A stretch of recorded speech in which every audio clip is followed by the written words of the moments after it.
Dimanche 25 juin, le Mirror a annoncé que Sarah Ferguson avait été diagnostiquée d'un cancer du sein lors d'un contrôle de routine.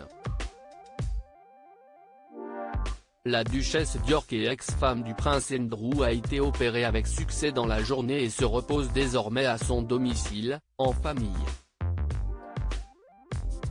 C'est une nouvelle à laquelle les fans de la famille royale britannique ne s'attendaient sans doute pas. Ce dimanche, le Mirror a annoncé à la surprise générale que Sarah Ferguson avait été diagnostiquée d'un cancer du sein. C'est lors d'un contrôle de routine il y a quelques jours que les cellules cancéreuses ont été diagnostiquées, poussant les médecins à agir au plus vite. Un scan qui a permis à son porte-parole de rappeler à quel point les mammographies régulières étaient importantes.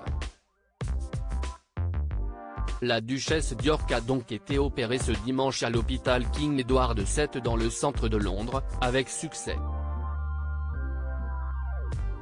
Son pronostic est bon en raison de la détection précoce du cancer, a indiqué son porte-parole.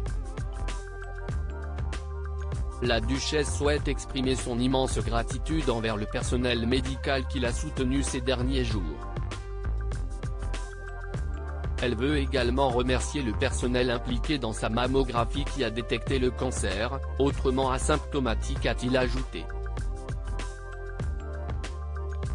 Des mois difficiles suite à cette opération, l'ex-épouse du prince Andrew a pu reprendre le chemin de son domicile de Windsor, dans le Berkshire, pour se reposer avec les siens.